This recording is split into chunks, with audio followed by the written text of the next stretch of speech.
What is the role that you have as a climate policy ambassador advisor to creating energy policy here in the U.S.? Well, I'm not creating energy policy in the U.S. That has been created, although I'm contributing to the discussion, obviously, in ways because of the international impact and the global components of this. This is not, the climate crisis is not a bilateral or one nation event. Everybody in the world is engaged in this and impacted by it. 20 countries, the 20 largest economies in the world, are responsible for about 76% of all the greenhouse gas emissions. So we have to get, internationally, people have got to come to the table. But the president has arrived at the policy through the internal deliberations led last year or 2 years ago. Gina McCarthy was the head of the domestic effort, and they pulled together what we call our reduction target.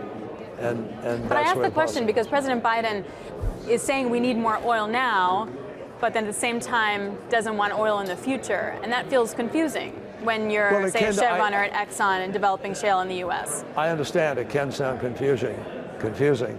The demand is there globally, and people are demanding that we keep our economies moving. You can't suddenly just shut off your economy and shut off the heat and shut off the lights.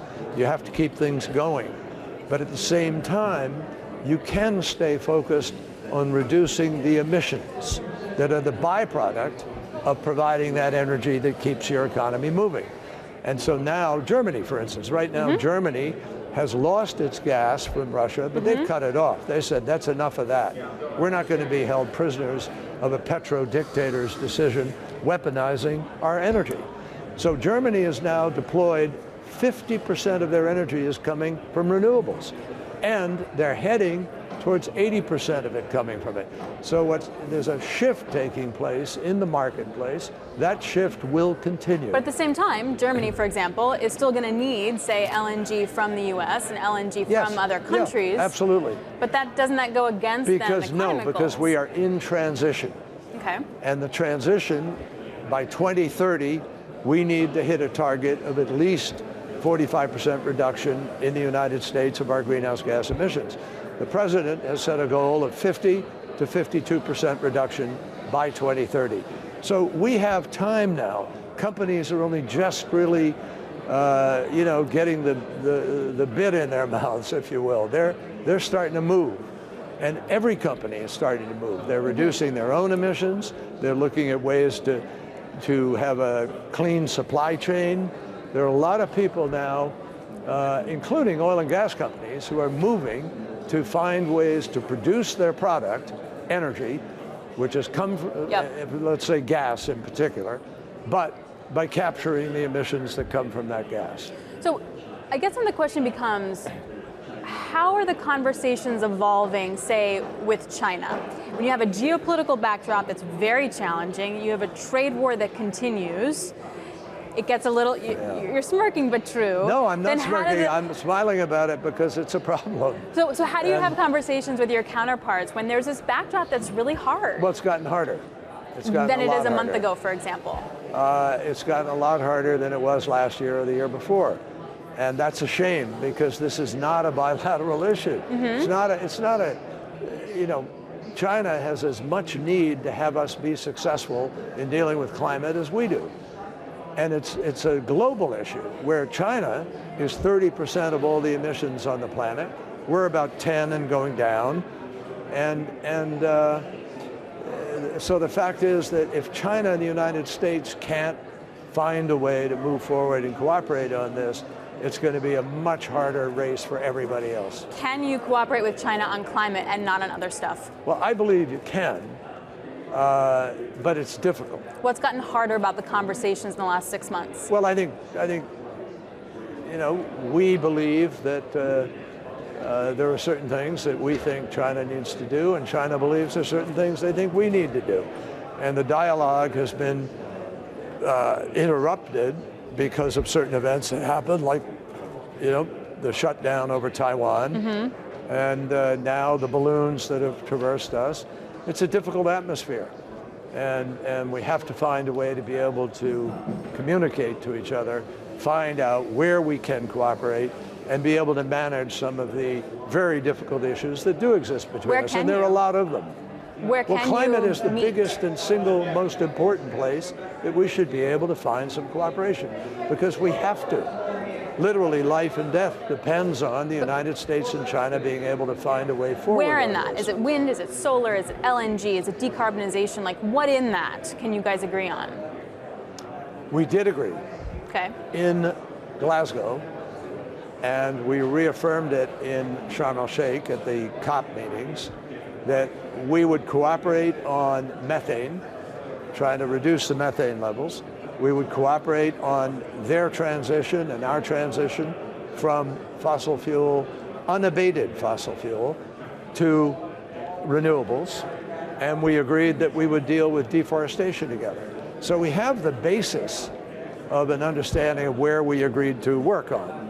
That work has been interrupted as a consequence of the tensions that exist today. My hope is President Xi will see the virtue of China and the U.S. cooperating here to begin to open up the possibilities that we might even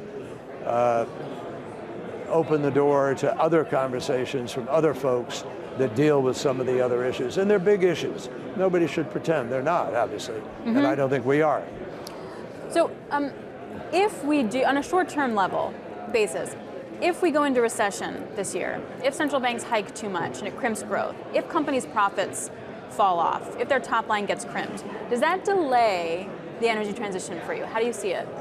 Well, look, I hear chit-chat about recession, no recession. I think we're wasting a lot of energy to do that. I think we have good, sound economic policies in place now. The Fed has made its decisions. Our unemployment is at a record low of 65 years or so. And I think my sense is that it's critical for us to stay focused on the climate challenge. Why? Because it's not going to be affected by the Fed directly. The climate crisis presents us with real challenges but from a funding to life perspective, and death. It will, and for companies to want to spend, if they make $1 billion versus $3 billion, that's going to affect how they're going to wind up spending it, et cetera. So from that and cost of capital wise. Yeah.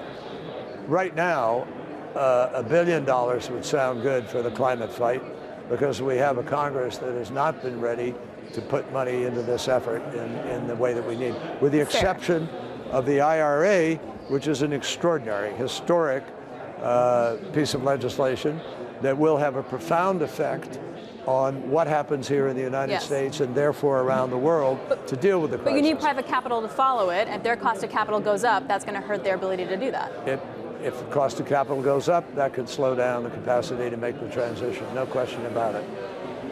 How do you fix that? How do you fix that? I think that...